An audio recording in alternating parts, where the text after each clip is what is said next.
Good morning. একটা দারুণ tasty recipe নিয়ে চলে এসেছি, কাঁকড়ার রেসিপি।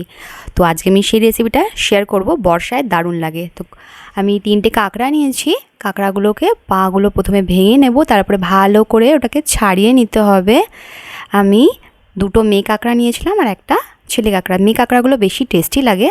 তো আমি ভালো করে কাঁকড়াগুলোকে পরিষ্কার করে নিয়েছি। বড় সাইজের পেঁয়াজ নিয়েছি, একটু বেশি করে রসুন নিতে হবে, আদা, টমেটো আর কাঁচা লঙ্কা। তো আমি সেগুলোকে পেস্ট করে নিলাম।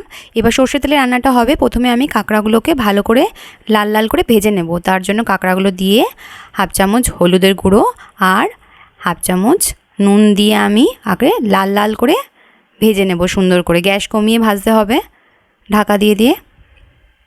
তো ভাজাটা আমার কমপ্লিট হয়ে গেছে, লাল লাল সুন্দর হয়ে গেছে। এবার কাঁকড়াগুলোকে আমি আস্তে আস্তে তুলে রাখবো।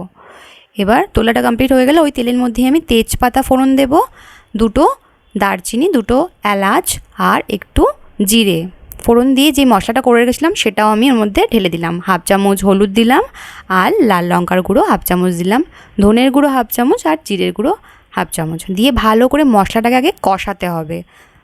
10 মিনিট কষানোর পরে মশলাটা যখন কষে এসছে তখন আমি কাঁকড়াগুলোকে ওর মধ্যে দিয়ে ভালো করে নাড়াচাড়া করব। গ্যাস কিন্তু আমার একদম কমেই থাকবে। তো আমি অল্প জল দিয়ে দিয়ে 4-5 বার একদম গ্যাস কমিয়ে কাঁকড়াটাকে ভালো করে কষিয়ে নেব। না কষালে কিন্তু কাঁকড়ার ভেতরে মশলাগুলো ঢুকবে না, ভালো লাগবে না। তো আমার কাঁকড়াটা কষানো হয়ে গেছে। তো আমি জল ঢেলে দিলাম, 1/2 চামচ নুন দিয়ে দেবো আর 1/2 চামচ চিনি দেবো। একটু সামান্য মিষ্টি মিষ্টিও দারুণ টেস্টি লাগে।